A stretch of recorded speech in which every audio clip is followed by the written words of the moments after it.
La dernière publication de l'OFGL met le cap sur la péréquation dans les finances du bloc communal. La péréquation, principe constitutionnel de solidarité financière entre les collectivités du monde local, s'inscrit aujourd'hui dans un ensemble vaste de mécanismes financiers, dont la somme représente près de 11 milliards d'euros versés aux communes et aux groupements à fiscalité propre, par exemple sous forme de dotation de solidarité rurale, la DSR, de dotation de solidarité urbaine, la DSU, ou de FPIC, le Fonds national de péréquation des ressources intercommunales et communales. A l'inverse, 3,6 milliards d'euros sont prélevés, ce qui fait un solde net de 7,3 milliards d'euros en 2024. C'est ce solde qui est analysé individuellement dans cette étude. Après prélèvement et versement, que reste-t-il à la collectivité et quel poids cela a dans ses finances? Globalement, cette péréquation a un poids élevé, mais individuellement, les communes connaissent des situations diverses avec des niveaux de dépendance à la péréquation plus ou moins forts. Par exemple, en bleu, il s'agit des communes contributrices nettes. La péréquation se traduit par des prélèvements plus importants que les éventuels versements reçus. Cette contribution nette équivaut à plus de 1% de leurs recettes de fonctionnement. Elles sont peu nombreuses, moins de 2% des communes. A l'inverse, la plupart des communes sont bénéficiaires in fine de la péréquation. Ainsi, pour 42,5% des communes, cette ressource représente entre 2 et 14% de leurs recettes. Mais ce poids peut être encore plus important, plus de 27% pour 4 805 communes, plaçant ces communes dans une situation financière très dépendante de la péréquation. À l'échelle des ensembles intercommunaux, des disparités fortes s'observent aussi. Seulement 5% d'entre eux ont un solde négatif issu des mécanismes de péréquation. Pour 8%, la péréquation a un effet neutre sur leurs finances. Mais pour tout de même près de 20%, la péréquation représente plus de 14% de leurs recettes de fonctionnement. Comme l'étude le montre, le solde de péréquation peut donc peser aussi très fortement dans l'épargne des collectivités.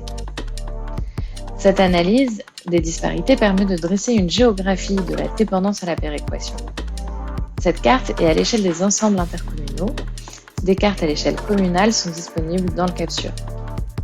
Les territoires, selon leurs caractéristiques, n'ont pas les mêmes degrés de dépendance à la péréquation.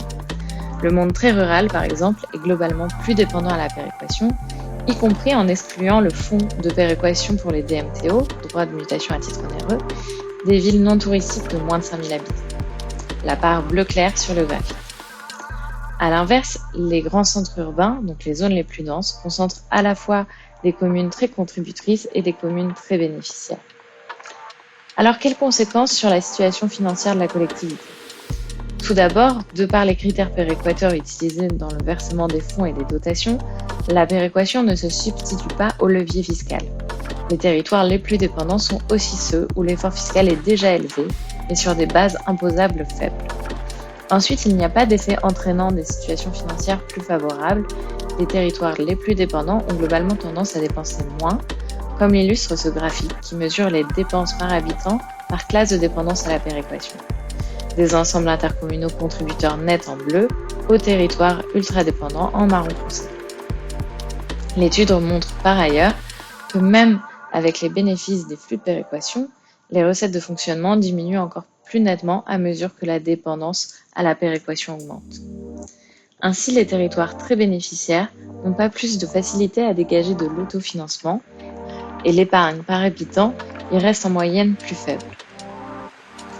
Quel que soit le niveau de dépendance, les communes à ensembles intercommunaux calibrent leurs investissements sur l'autofinancement et leur capacité d'emprunt.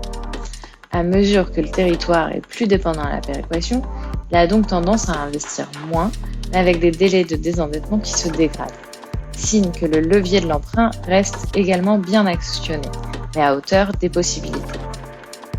Au global, bien que les situations particulières nécessitent d'être prises en compte de manière plus détaillée, comme c'est le cas dans l'étude, celle-ci montre que les mécanismes de péréquation, loin d'être négligeables, ont bien un rôle de soutien, sans créer d'effet d'aubaine, sans non plus mettre en péril la capacité d'agir des territoires les plus contributeurs, sauf cas particulier et au niveau actuel de péréquation.